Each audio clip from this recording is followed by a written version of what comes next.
awesome. Awesome. That was awesome. You guys are awesome. No, you're awesome. You are awesome. Sir, you are awesome. Seriously. Awesome. Awesome. Awesome. Everything is awesome. Welcome to this week's edition of Everything's Awesome. I'm your host, Kev, and this is the show where we sit down and talk to awesome people about awesome things. We're here at big episode 22, when I turn 32. That's right, it's my birthday, July 13th, 2016. I've turned 32 right here on episode 22 of this podcast, and we're here to talk with an amazing storyteller. If you follow along week in and week out, you know that this is part 2 of my conversation with Jason Ashley. Last week we chatted about tabletop. We talked about Too Cool For Tabletop, his podcast, and we just talked, had a great conversation that you don't necessarily need to listen to this episode, but I recommend going back to episode 21 and taking a little listen and get to know the man behind the show. We're going to finish our conversation this week and finish talking about podcasting and some technical details about podcasting.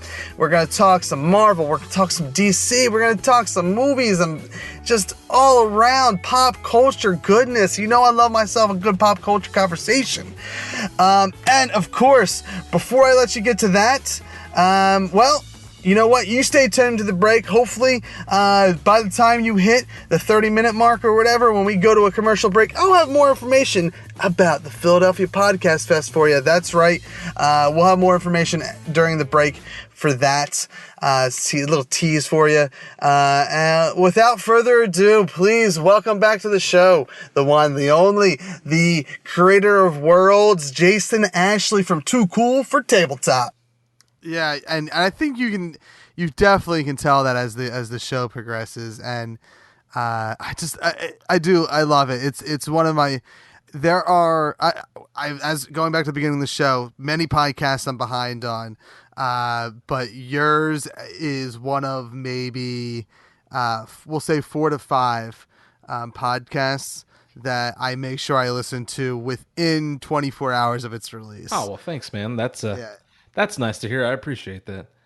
Yeah, it's you do a really good job with it. I really like so with me and podcasting, like I started off as just the host, and someone else produced and edited the podcast. So when I left that show and started doing my own, like I kind of thought that like my purpose was to talk, record it, edit it, and whatnot. And I eventually got to a point where and it was when I was doing live shows through stickcam.com that like, well, there's no point in me editing this podcast now because it's already seen hundreds, if not thousands or more eyes have seen it like in its purest form. So what's a couple more going to hear it in its all natural form? Who cares if there's some blunders here and there? So like to this day, I've kind of adopted that motto of like kind of just whatever happens. I'll only edit at the request of my guest, or if I said something really fucked up, and or like I think with I forget who it was with, but like with somebody I dropped the name of my job. I was like, I probably shouldn't name drop my job quite yet. I haven't hit probation yet. That actually happened with that same night we did Chris and James's bonus episodes.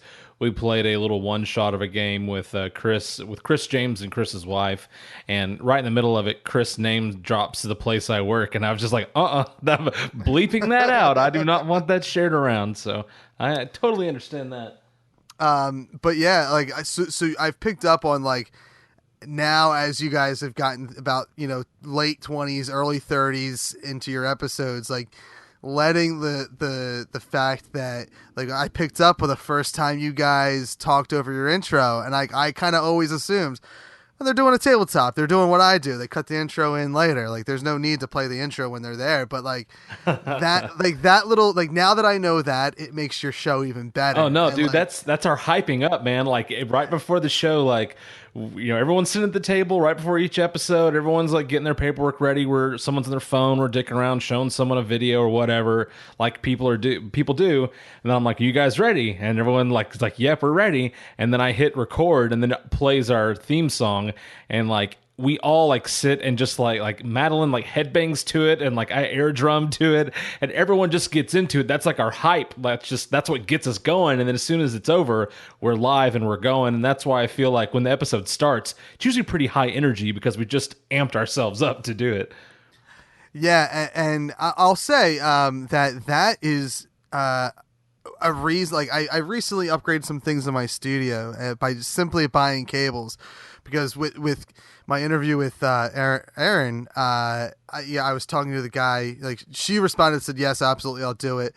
And then I had to go through the guy that's doing her booking to actually schedule the show. And literally, like, it was a couple weeks to get it scheduled. And the night before I recorded, he sends me an email, says, can you go tomorrow night? And I'm not going to say no. Sure, yeah. But I wasn't prepared at all. And like, we didn't use Zencaster. Like, right away, I said, I'll send the link for this. And he said, we prefer just to use Skype if that's okay. And I said, all right, yeah, I'll make that work. So I knew that I needed, there was always a little buzz in my recordings when I used my traditional mixer studio setup. And I went out and bought a new mic cable and a new cable that goes from my laptop to the mixer. And I think this is the difference, is I've always used a 3.5 standard headphone jack cable to a 1/4-inch adapter. Yeah. To plug in my computer that was running sound. I think that's always created a little bit of a buzz. So I got a 3.5 to an XLR and instantly cured everything that all these issues I've ever had. All this time, and it was like a $5 adapter. It was literally it's an $8 cable. Like, no adapters involved. I was like, all right, well, now I got my Skype machine working 100%. Now I can, like, I posted on I think my personal Instagram, HHWST, like a shot of my new, not my new, but like I'm resetting up the studio. So I got 2 monitors to my side here. I got another monitor for my audio recording going over there. And I'm eventually going to move my mixer back over next to me so that I can like adjust volumes on the fly. And I've always had the dream of like incorporating iOS devices into, like, I feel like I could run an entire podcast off nothing but iOS and a mixer. Probably. I feel like a lot of people do. Yeah. But right now I'm only using one computer, but like if I were to be recording you over Skype, I'd be using 2 computers. I want to add the intro. That's 3 computers. I've always just used computers. There's definitely a way to simplify that if I wanted to. So I'm gonna incorporate a soundboard probably with my iPad. So it's because of your show, and now that I know I have a cable to use that will work, like, I'm going to go back to when we do interviews. Like, all right, we're gonna go, and then hit the music and we go live.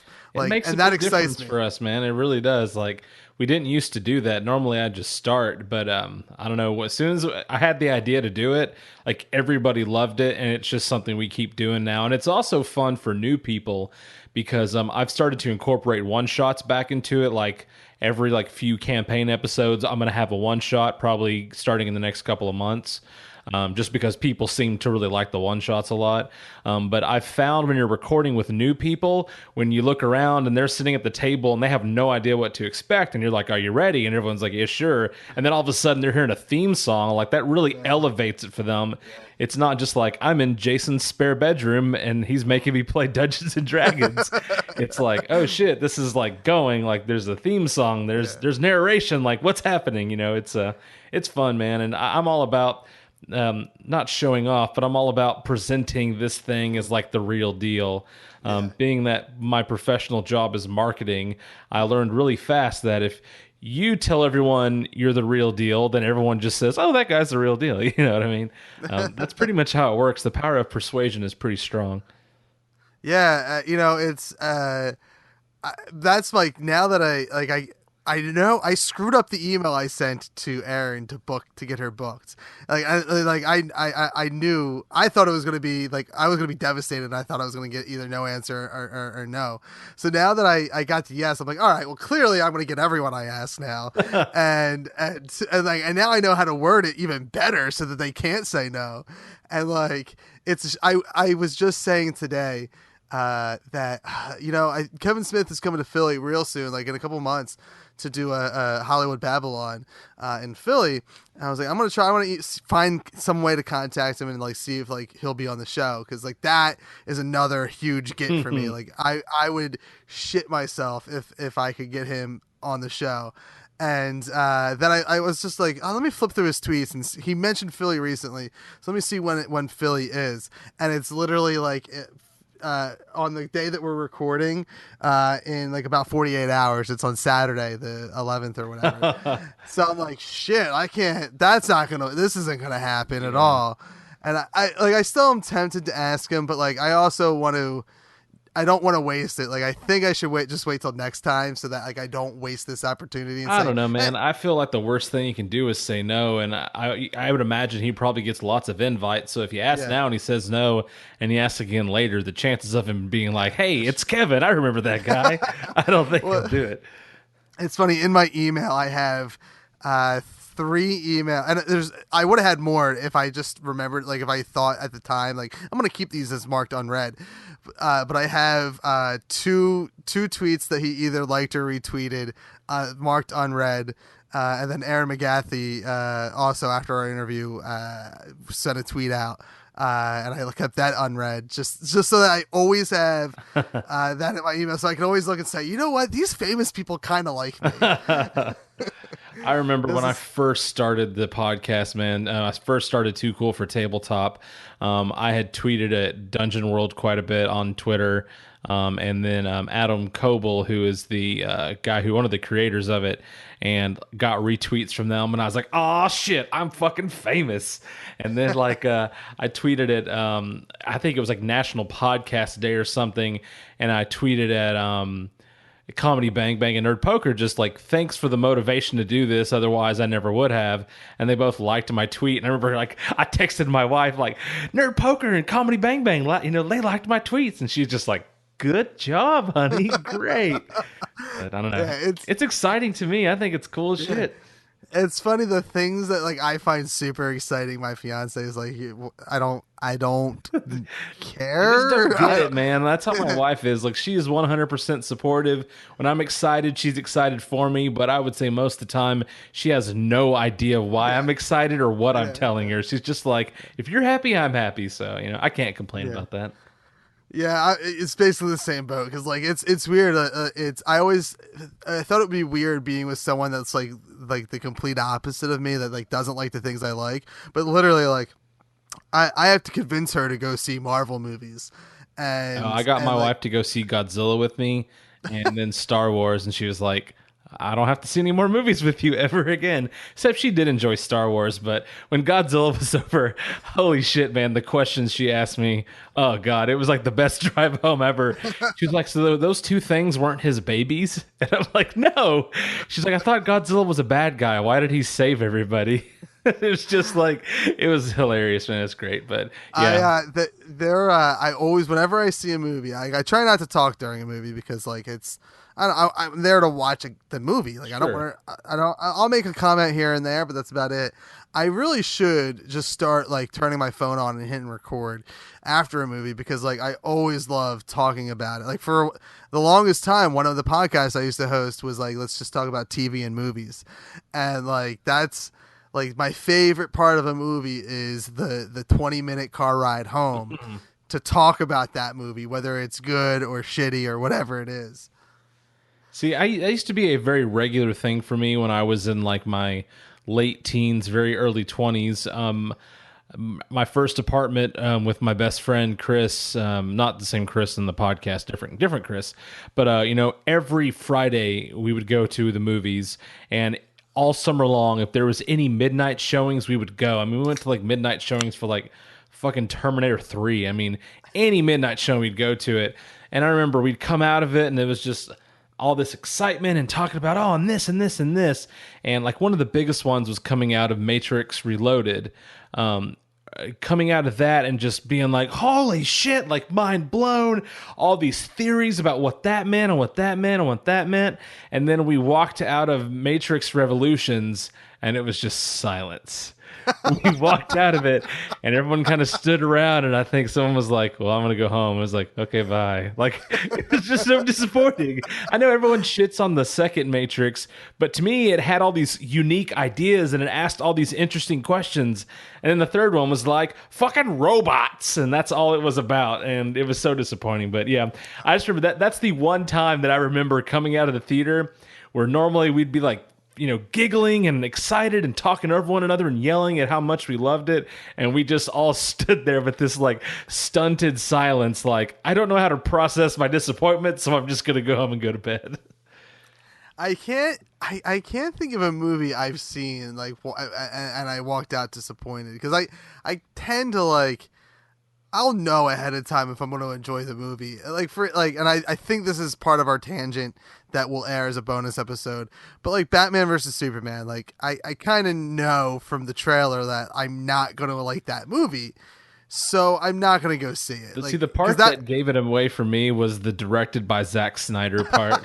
But yeah, agreed. I think I like Watchmen, but maybe I have to go back and watch it. I will say, and I feel like I get shit on a lot for this, I thought Watchmen was awesome, and I read the book prior to seeing it. I had never read it, so I read the book maybe like a year before I saw the movie. The director's cut of the movie is fucking awesome, especially the one scene, and every time I bring this up, everyone remembers it. It's so awesome in the director's cut. When the thugs go to the original Night Owl's house, the old man, and they're going to beat him up. Yeah. And he starts having the flashbacks to when he fought all these villains when he was a superhero. That scene is like straight panels lifted from the books onto the screen, and it is masterful storytelling. It is amazing cinematography. The whole thing is put together super well. I don't know how much of those individual pieces Zack Snyder was responsible for, but he did his job well. I think the Dawn of the Dead remake that he did was fantastic. It was also lacking a lot of his over stylized stuff, but Zack Snyder can make stuff look cool, but he can't tell a story or write a character to save his fucking life. And I don't know, man, like Man of Steel, when that came out, it got a lot of bad reviews. And I remember I went and saw it like by myself. I just was like, I'm going to go see this movie. I left and was like, that was an all right Superman movie. I thought the intro stuff when they were on Krypton was amazing. It was like way more sci-fi than I was expecting. And that was really cool. But then it just kind of petered out. And at the end, I'm like, I don't care about Superman. Like, I wanted this movie to make me care about Superman. Yeah. So, I don't know. Batman vs. Superman, I still have not seen it. I saw that there's a director's cut coming out. Fingers crossed they pull a Watchmen and it's like, oh, the director's cut makes it, maybe not good, but it makes it better. So I don't know, man. Yeah. I just don't know. I'll watch it on DVD or Blu-ray or whatever. Like I knew typically every superhero movie I'll end up seeing at some point. Yeah. I like to try to see them in the theater, but, and I mean, I've been saying this. I've been beating a dead horse with this phrase, but like they had to do something wrong in that marketing for me to not go see Ben motherfucking Affleck as Batman. Yeah, like one of my favorite, like easily a top 5 favorite actor of mine is Ben Affleck. Like I'm a huge fan of his, and Batman is arguably big. Maybe. Captain America is I like slightly more, but like him and like Batman is high. Number 1, number 2, easy superhero that I love. And for you to market a movie where I'm gonna say, I'll wait for that on Blu-ray. Like it blows my mind that that's a thing that happened. I am excited that there are gonna be solo Ben Affleck Batman movies. Like that to me is great.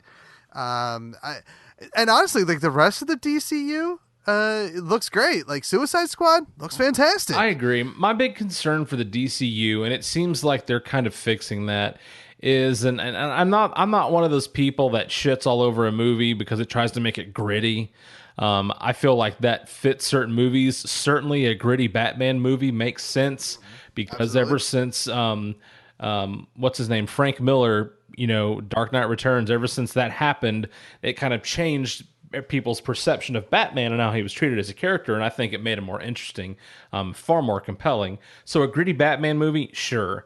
But I never grew up, I didn't grow up with DC Comics. I grew up with Marvel Comics. Namely, I grew up with the X-Men, which... I mean, I don't know. I'm with you on this Batman Superman thing, but when I saw the trailers, I thought this looks awesome. Like the trailers, I thought they looked badass. Every time I saw a trailer, a new one, I was like, this looks cool. This looks cool. I will say the Doomsday reveal trailer, I was kind of like, it looks like a cave troll from Lord of the Rings. And it was also a weird reveal to make. Like that, I feel like is something that, Yeah. even as bad as as at least it looked in the preview, like I feel like you could have saved that. Yeah. And for the movie, and like I would be like, holy shit, it's Doomsday. Are they gonna do the death of Super? Holy shit! Yeah. See, I don't know, man. Like, I saw those trailers. The trailer that I saw, it was an extended trailer where it shows Batman going into the warehouse and just laying waste to everybody. Yeah. I was like, holy fuck, I'm going to go see this movie. And then I saw the reviews and how bad it was, and I'm like, I'll save my $15 and just watch it later. But the X-Men movies, because the X-Men were like that comic book, the cartoon when I was a kid, that was such an important part of like my foundation for liking quote unquote nerdy stuff, like superheroes and the like. I agree. I'd venture to say I'm in the same boat. I don't know if I never really read the X-Men comics until I got older and I got back into comics. Like when I was a kid and I read comics, I read shit. Like I think I literally like picked up a Bart Simpson. Like people got me just random comics, never really Marvel, never really DC, just random comics. But to this day, I still own Ren and Stimpy number 12. I don't know what number I had, but yeah, I had Ren and Stimpy comics. But yeah, the X-Men cartoon 100% is that, and the Spider-Man cartoon of the same era. See, Spider-Man cartoon I never watched. I don't know how I missed that one, but with the X-Men, it was a big deal. And I remember when the first movie came out, I was at the movie theater, and there was just a poster for the X-Men, and it was just that big metal X on the door to Cerebro. And I remember thinking, holy shit, someone's making an X-Men movie, and it blew my mind. X-Men 1, I saw it, and I was like, okay, I liked it. It wasn't my favorite adaptation ever, but it was okay. X2, awesome. X2 was fantastic. X-Men 3, garbage.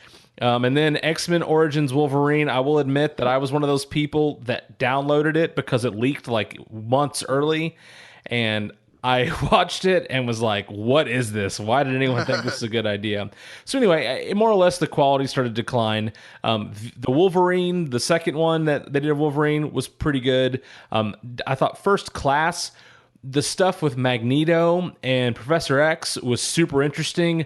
All the obnoxious teenagers showing off their powers was not interesting, and the movie was a very 50-50 for me. But I thought Days of Future Past was the shit. I thought it was awesome. I thought they fixed a problem the X-Men movies had, and they didn't make Wolverine the main character. He was important to the story, but he kind of was to the side, and it was just an interesting movie. Visually, it was cool. The soundtrack was great. It was awesome. Whenever I first saw previews for Apocalypse, I thought, this looks like fucking X3.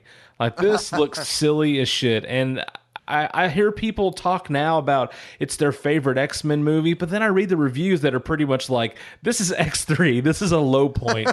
And a lot of the, and I'm talking out of my ass. I've never seen it, so I'm giving an opinion on something I've never seen, but it's 2016. That's what people do. That's what the internet's for. Yep, exactly.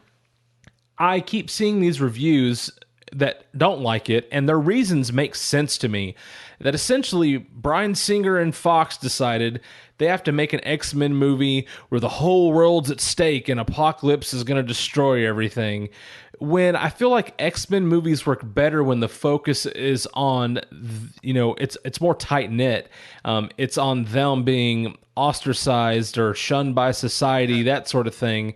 And sure, X-Men 1 was about Magneto turning important people into mutants. It's always been like the world's at stake. But for whatever reason with Apocalypse, it just seems like they turned it up to 11 for no goddamn reason. Well, I'd say that. The reason is that's what Marvel movies do. I mean, you have Ultron, you have aliens coming out of the sky. I mean, so I guess they thought, we have to do that too. And all the reviews are like, it makes it forgettable. Like Apocalypse, who is a super interesting character in the comics and even on the cartoon, apparently he's turned to kind of a one note, I'm going to destroy the world kind of guy. And then they made poor Oscar Isaac, who is a fantastic actor. They put him under all that makeup and that stupid costume, and they're like, sorry, sorry we made you do this. Here's your paycheck. Yeah, you know what? X-Men, that stands as still the only movie that I've seen. Like, I had to have seen that movie in theater a minimum of 5 to 6 times. That was because I think that predates Spider-Man, right? Like that. Yeah, it does. So that was outside of like Blade. The first X-Men movie was like, I think it was like the first in as far as the era of movies that are still being made. Yeah, for me, and for at least the first two of each of those franchises, X-Men and Spider-Man, like it was always like, oh, the X-Men was great. Oh, Spider-Man's better.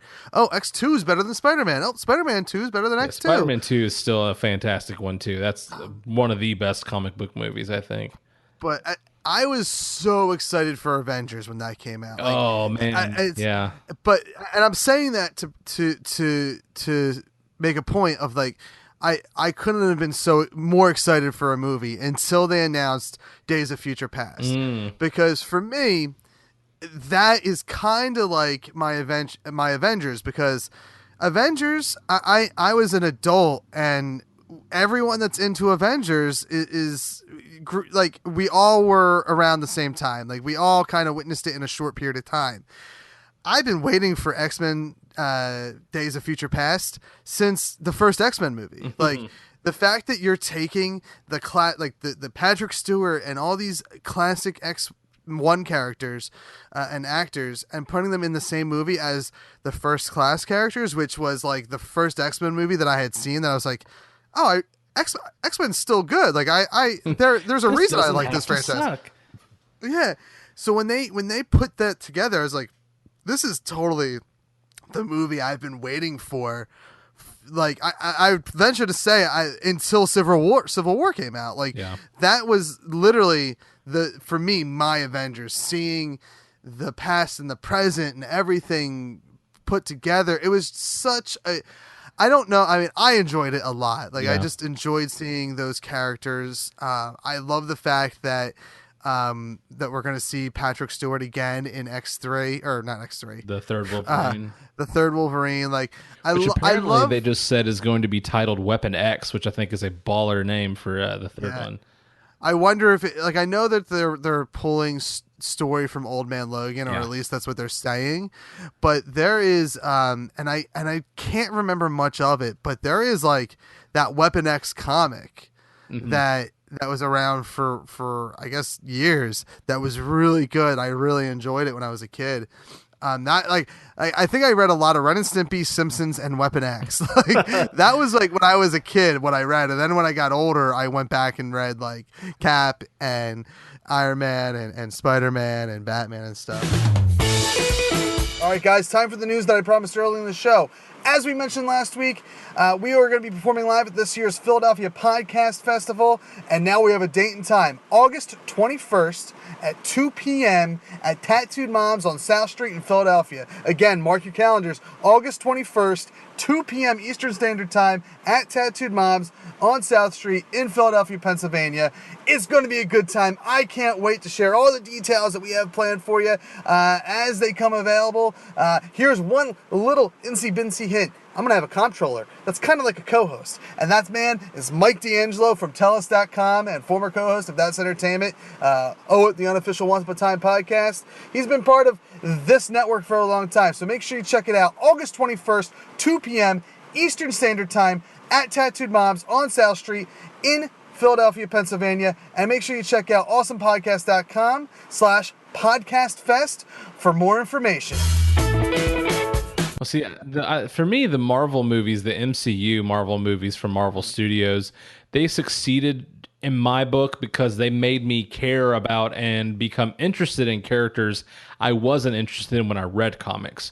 Yeah. Like, I didn't care about Cap or Thor or Hulk. Yep. Like, I was into X-Men and everything that spun off of X-Men. And then those movies really made them interesting. And, you know, it's crazy to think, and I've heard it talked about online, but it's crazy to think out of all the properties that the Captain America trilogy is hands down without question their best series of films. Yeah, Which yeah. on paper he seems like he would be the most boring character to translate to a movie. But yeah, man, they totally. just did it so well. I will say I love Civil War. I will say I think Winter Soldier is still Totally, my yeah. preference, but Yep. just by a margin, not by much, man. Well, so Captain America, like I never cared about this character. It wasn't until Ed Brubaker, Yeah. until he took over the character and killed the motherfucker. Like he killed him, and I instantly said, I love Captain America. Like within a month of me reading issue 25, I went and got the shield tattooed on my arm. I loved the character all of a sudden. And Civil War, I mentioned a couple moments ago, was like that's the movie I've been waiting for my practically my whole life. Like when they first announced Civil War, I felt like probably how every kid from the 70s and 80s felt about Force Awakens. Like as much as I loved Force Awakens and I have love for Star Wars, and I was so excited to see Force Awakens because of seeing Luke and Han and everyone back. Civil War was the comic book that brought me back into reading comics. I started reading The Walking Dead, and I said, all right, I'm going to read some Marvel stuff. And it was right around the first Civil War storyline, I think back in 2006. And that I didn't read every single tie-in, Yeah. but I read almost every single one. Like if there's 100 issues that are comprised of the entire Civil War storyline, I read 90 to 95 of them. Gotcha. Like I loved that storyline. And again, enough to get Captain America's shield tattooed on my arm. So like when they first announced it and when I first started seeing trailers for it, I'm like, I can't believe they're doing it. Like as I read that comic book 10 years ago, I said, I want to see this as a movie. Like how great would Civil War be as a movie? So that was like the only thing I can equate it to is, like I said, is like the kids from the 70s that grew up with Star Wars seeing Force Awakens. And it was, I would say, like I said, it's not the best Cap movie. I think Winter Soldier is, like you said, but it's I think the best Avengers movies, hands down. Yeah. Like it's just so good. See, for me, I still haven't had that moment like where that's like, this is the thing I've been waiting for. Because for me, it is just a character and it's Gambit. From the cartoons to the comics to this day, I still own the first like Gambit miniseries that was 4 issues long. I have the like gold foil cover still in like acid proof, like just essentially I have all my original Gambit stuff. Okay. And he was in X-Men Origins, even though he really was not, because I don't remember him having Spider-Man like powers, able to jump from building to building. But I don't know. I'm waiting for that to happen. I'm waiting to see an actual awesome Gambit show up on screen that translates from the comic, and then I will have that moment. Yeah, no, you know what? Are they doing, like, I know Channing Tatum was going to be Gambit. Well, I don't know, man. They had a director, then they lost the director, and then there was rumors that Channing Tatum was going to quit, and then they got him back. Then they had a new director, and then that guy quit. Now the movie's on hiatus. So I don't know, man. I like Channing Tatum. I don't think he would be a bad Gambit, but I don't know, man. My favorite Gambit story was the stuff with his wife and Bishop, which was all X-Men, and I don't see them doing that. But I just don't know, man. I don't know how they can do. I want to see him with the X-Men, but the problem is I'm not a huge fan of the X-Men. Like, I thought Days of Future Past was pretty cool. I liked that quite a bit. But Apocalypse, just I had no interest. And then reading reviews, it's just I don't know, man. I don't want him solo. I want to see him interact with the other characters. That's part of what makes him so enjoyable. So. Here's my proposal: is introduce him in Deadpool 2, or like work him into Deadpool somehow, because I knowing now my experience with Gambit is the cartoon. Yeah. And Deadpool, I don't think Deadpool was a thing back then, or at least he wasn't in the cartoon from what I remember. I want to say he shows up in the cartoon eventually, but I am not 100% sure on that. Yeah, but like I feel like that like that, knowing that Gambit, the character from that cartoon, like I feel like that would be some cool interaction to have, and like there's another way to keep your budget low. I mean, I know they're gonna have a huge budget for Deadpool 2, but Yeah. like to save money or to get bang for your buck, like you could totally introduce Gambit into that movie. I pray to God they bring Colossus back, because that's been the best use of Colossus we've seen. I still have not seen Deadpool. I still have not seen it, man. It takes a lot for me to get out of my house and go to the movies. Like it pretty much has to have an Avenger or like a Hobbit or like a Jedi in it, and then I'll go. So I didn't go see it. I've never been a huge fan of Deadpool. Like I don't dislike the character, but I've never been like really into it. So it's one of those that I just always thought I'll catch it when they add it to like Netflix or it's on HBO or something.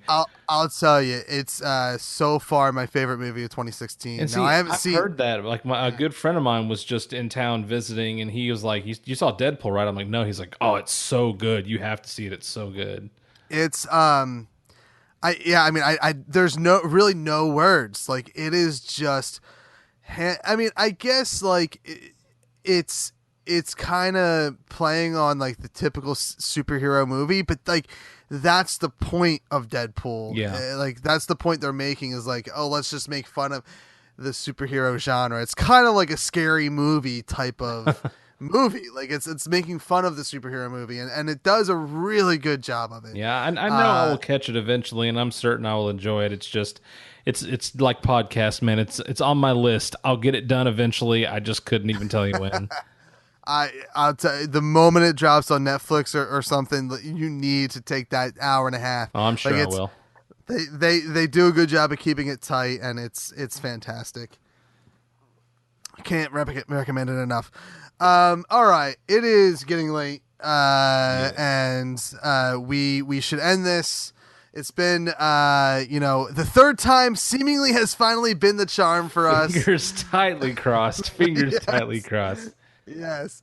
I thank you again for you are now the first guest to be a 3-time returning guest, but people only get to hear you once. Yeah.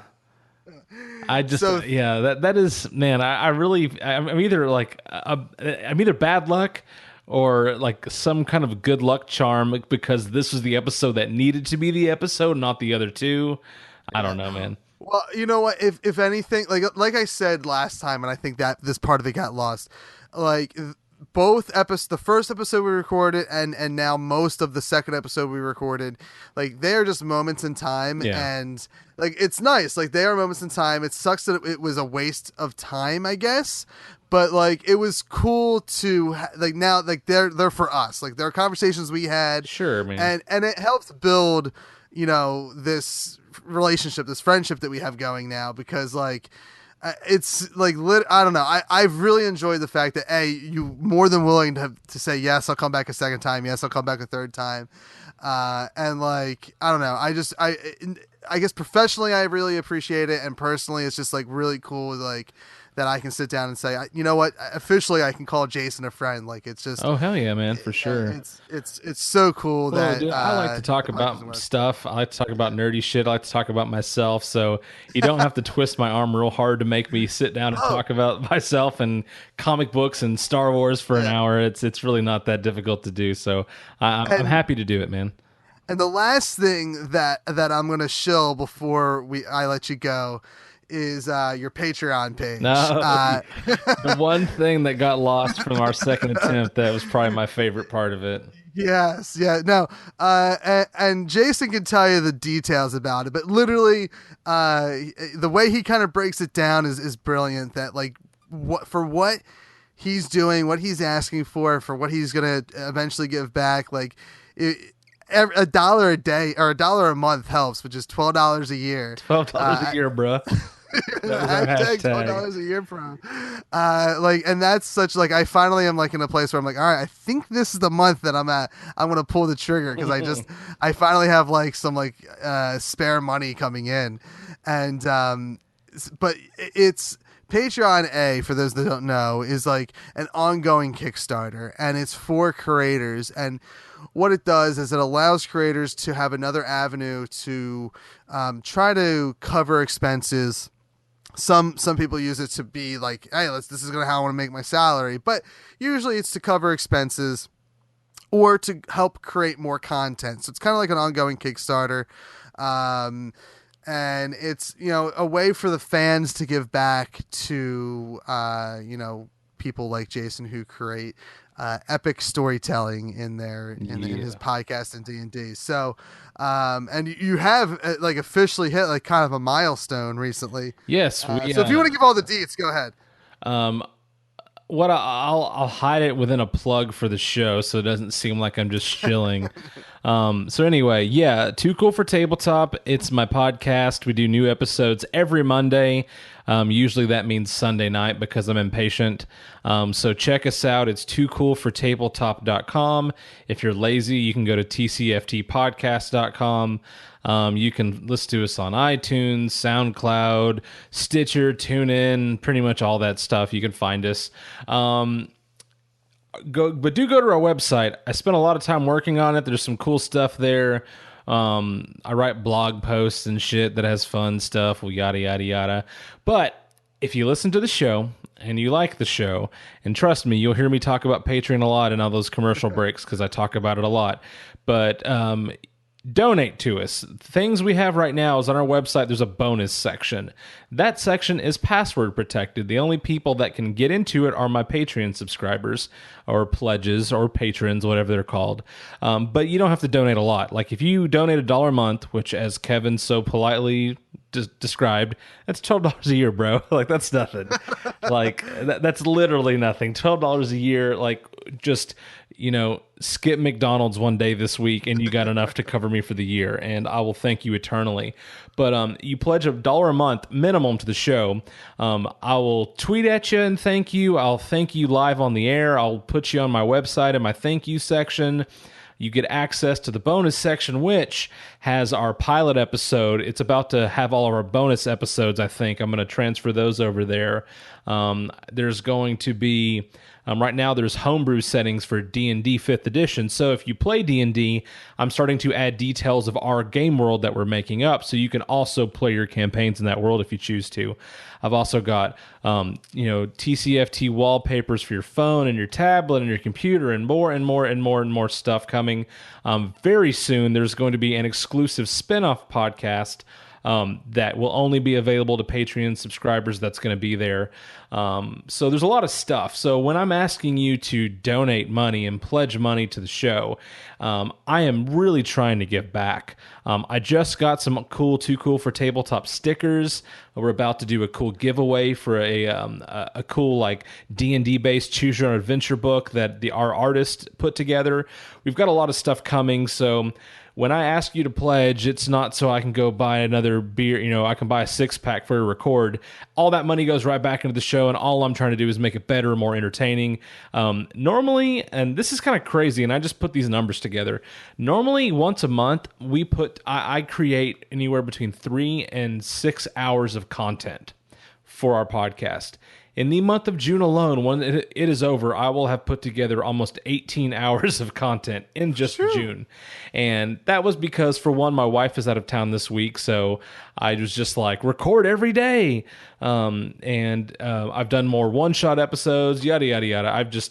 I'm really, really trying to make even that $1 a month valuable to you as a listener, as a pledge. And it's, again, I feel like it's shitty, and I hate doing it, to ask for your money, but I work 40 hours a week, sometimes 50 hours a week at my regular job. I probably work those same hours at home on this podcast, so I want to get paid. But the milestone that Kevin was talking about, we just hit $100 a month, so that's really awesome. My current pledges are the coolest fucking people in the world. Like, I had my first few pledges were people that were regular listeners. I've started to get pledges from people who I don't know, that I don't talk to them on Twitter, so that's really flattering. A really good friend of mine pledged the largest amount that's come into the show so far, and as soon as he did that, one of my old pledges thought he was going to top it and then upped his pledge amount to beat it. And then shortly after, another guy who pledged already decides to up his too because he just wants us to have more funds. Like, this is amazing, man. I know, Kevin, you'll be able to relate to this, but as someone who is creating this because they love it, not to get rich, not to make money, but just because they like to do it, for someone to appreciate it so much that they're willing to give you their money and then have a little contest to see who can give me the most money, like, that blows my fucking mind, man. Like, that like melts my heart. Like, to get sappy for a minute, like, that means so much. So I feel like I went on a tangent there. The important thing is listen to the show, toocoolfortabletop.com, or find us on iTunes or any other podcast place. And that's where I'll stop shilling. And it is, I mean, to keep this as brief as possible, the most podcasters are doing what they do purely out of love, passion, and for the fans, because typically most podcasters are not making money off of this. In fact, they're usually losing money. Like, for me, I spent easily around $25 a month to keep this and all my other kind of online things that I do up and running. So it's not cheap. Like, that's a couple $100 a year that I'm spending for a hobby, for a hobby at the end of the day. Well, the way I described it is it's like I have a second job that I make $1,200 a year at, which is not much. Yeah, I mean, it's I for me, and that's another thing. Like you said, it is a job. Like, there is so much work involved in doing a podcast. For you, it's a lot of editing. For me, it's a lot of like selling myself to get people on the show. The biggest hurdle for me, because we really don't do a lot of editing. Like, we're pretty tight when we record, so I do edit, but it's not a lot. But a lot of it's prepping for the game. Like, I have pages and pages of notes that I have to have ready for every time we record. I mean, it's just, it really does. It takes a lot of time. I mean, I work all day. I come home and then I immediately go to work on this podcast, whether it's just scouring Twitter to talk to fans and to, talk to new people, introduce people to the show, working on the website, planning for our game. Like, I just am always doing it, and I love to do it, but it is a lot of work, man. It's a whole lot of work. Yeah. You're absolutely right. And for me, like, when we eventually launch our Patreon, which we've been kicking around for years, it is honestly like, I'd be happy to just get the bills covered. Like, if I can get that $25 a month covered, that offers a lot more possibilities for things that I can do, whether it is bonus episodes, whether that's a new web series that we can invest a little bit of money into, or whatever it is. Like, just getting bills covered so that you're breaking even at that point, that's like a podcaster's dream. Oh yeah. Like, I don't care who you are, whether you're me, Jason Ashley, Kevin Smith, Mark Maron. Yeah, Mark. You got it. Yeah, Mark Maron. Okay, I was like, is Mark Maron the wrestler? Did I just make somebody up? Yeah, I'm confusing names. Whoever you are in the podcasting world, like, to get your bills covered is like fantastic. Well, anything to have someone else pay for your hobby, like, who gets to have that other than like little kids? I mean, it's amazing that people do that, man. It's it really means a lot to me that the people that donate money to us do it. Like, there's a part of me that thinks, like, why do you do this? I was producing it without you giving me money already. Why would you do that? But maybe that's the selfish, shitty part of me speaking. But I don't know. Well, I can answer in two ways. One, as a Too Cool For Tabletop fan, like, the fact that there's going to be other podcasts around, like, that's totally why we found out I'm a podcast fiend. Yes. Like, and knowing that it's going to be coming from a quality source, like, I want to buy in for that. Like, that totally makes sense for me. On the other end, as like a fan, as a fan of stuff in general, like, when I see a good Kickstarter that speaks to me, I'm like, oh, like, this card game is going to be excellent, or this product is going to be really cool to have. Like, I have no problem, like, throwing some money at Yeah. it for whatever even regardless if I'm getting something back from it. And like I haven't launched my own Patreon yet, but I do manage another podcast that has a huge, I won't say huge, but it has a bigger following than me, and like their fan base is so wildly supportive, and like it's awesome, and like so supportive that like I've become like a minor kind of character in that podcasting world for that podcast, that like they've come and supported me. Like they easily like quadrupled the amount of downloads that I had from April to May. Oh, wow. So like it's I've always been more of a better live performer than I have been a pre-recorded performer. But like this show is finally getting to a point where it's done.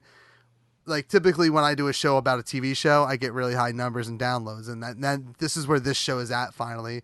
And like that was before I had Aaron McGathy on the show. Yeah. So like the fact that like I'm getting a bunch of that podcast, and whether it's your fans that are coming on the show and finally staying with my show, like whatever it is, like I mean it's just, I'm like, you're grateful for the Patreon. I'm grateful right now for the listeners. Like it's just so cool to see like the lengths they'll go to like help get more people to come listen to the show. Yeah, wholeheartedly agree with that, man. Wholeheartedly. All right. So as you heard, you can find Too Cool for Tabletop on toocoolfortabletop.com. Not going to even give the other web address because that's more complicated. I can't even think of it as we're talking. That's okay. TCFT podcast.com. The only reason I did that is because all of my social media is at TCFT podcast, and it occurred to me that Too Cool for Tabletop might be kind of a lengthy name to type out. So I don't know. I got a free domain name when I signed up with Squarespace, so I was like, whatever. It's not costing me anything. I'll use it. It totally, from a marketing standpoint, it totally makes sense, especially since it's in line with all your social media, which you can find Jason on Twitter at TCFT podcast. Yeah. And you can find me on Snapchat now. Now, is it you or do you have Madeline running? It's me. I'm using it. I'm using it because I don't have to use it a lot. And mostly it's just me playing with my dog or making stupid faces. I do have Madeline helping me with Instagram because for some reason I just hate Instagram. Oh, really? I don't know why. I mean, I couldn't tell you a reason why. So Madeline is kind of helping with some of the social media here and there, but it's all Too Cool for Tabletop. So check it out. But I mean, there's Instagram and Twitter and Facebook and Snapchat and Tumblr and probably some other ones. I don't think we have a LinkedIn page, which is fine. But find me and tweet at me because I really like it when people talk to me, and I will tweet you back. And here lately, my thing has been responding with GIFs. So not gifts with a T, but animated GIFs, if you will. So tweet at me and I'll GIF you. Real quick, I'm so anti-group text messaging that I only respond in memes or GIFs in group text messaging because I can't stand it. Like, I have a job. I don't know what you people are doing, but I'm working during the day. Well, GIFs are the new emojis. Like that's how I respond with GIFs. So that no emojis, no words, just a GIF, and you'll get one if you tweet me at TCFT podcast. And just as a piggyback on all what Jason said, like I think one of the most important things you can do is obviously give me money. Not everyone has, well, that's the most important thing. But if not everyone's there, but what's just as helpful, honestly, as pledging to the Patreon is sharing it. Like that's, you don't even have, if you're just sharing the link to the Patreon page, like, and saying something about like, hey, this is a cool podcast that I listen, give it a listen. Here's their Patreon page. I would much rather you just share our website. Like Patreon, I joke about that, but what you said earlier, man, I would trade my, my Patreon earnings back just to have more listeners. So, just spread the word. Even if you don't like the show, lie and tell everyone it's fucking awesome. Like, do it for me. Here's what I like to say is like that iTunes math is super hard and crazy, but like a 5-star review, whether you like the show or not, is great. It's helpful. Leaving a review, leaving a 5-star rating all helps numbers in iTunes world. And like you can for this show, I tell people often, just you can say I suck, just leave a 5-star review Yeah. when you do it. 5 stars. This was terrible. Yeah, I'm okay with that. Yeah. So yeah, I mean, just basically spread the word of Too Cool for Tabletop. It is definitely. I mean, used to listen to a lot of mainstream podcasts, and I've given a lot up for more indie style podcasts, and one of them that is probably, in my opinion, getting more mainstream, which is not a bad thing at all, is Too Cool for Tabletop. It is definitely, I'd much rather listen to that the day it releases than, Stone Cold Steve Austin's podcast or even Smodcast, which, I mean, I'm a Kevin Smith fan, so for me to say that is huge. Well, so, thanks. I mean, that's a pretty good vote of confidence. And that is, I mean, I feel like anyone that's a podcast fan out there, I mean, if you're listening to this garbage, you're going to love Too Cool for Tabletop. Let's be honest here. And while we're talking about this garbage, make sure you follow us on Twitter at Real Awesome Podcast. No, at Real Awesome Pod is our Twitter handle. At Awesome Podcast is our Instagram handle. Make sure you subscribe to our podcast on iTunes and leave a 5-star review while you're doing that. Make sure you're doing that for Too Cool for Tabletop as well, of course. For Everything is Awesome, I'm Kev. And have a week. That's a Kevin Smith thing. I don't want to steal that. I don't know why I'm going there. Don't do it. I've been drinking. That's why. Don't do it. Follow. It's the end of the show. Just bye. We'll see you next time. Don't forget to be awesome, but not too awesome for this show. I don't know. Just one quick aside. We had tater tots tonight as part of dinner. So all night I was just saying, "Hey Trey," my son's name is Trey. I was like, "Hey Trey, are you too cool for tater tots?" Too cool for tater tots. Chris and I joked about starting a spin-off show where we just eat tater tots and talk, and it's called Too Cool for Tater Tots. You know what? If you guys did more, I want a podcast of just you and James shooting the shit. A podcast of just everyone shooting the shit. I think you could have a spin-off show that's Too Cool for Tater Tots. Be the group of the 4 of you just sitting around talking, and I would love every minute. You'll love our Patreon exclusive podcast then, because it is just us talking about stuff and drinking beer, so you'll dig it. Yeah, I think I need to hop on the Patreon bad at $12 a year, bro. Come on, $12, bro. That's it. $12. All right, Jason, thank you for doing the show for a third time, and we'll catch you next time right here, only on AwesomePodcast.com. Everything is Awesome is produced by Crude Humor Studios. For more information about the podcast, please visit us online at awesomepodcast.com. Or if you're interested in advertising on the show, please email us at advertising@crudehumorstudios.com. Stream and download all episodes on iTunes. While you're there, please consider leaving a 5-star review. If you're a fan of the show, please let us know by following us on Twitter and Instagram at ThatEntertains.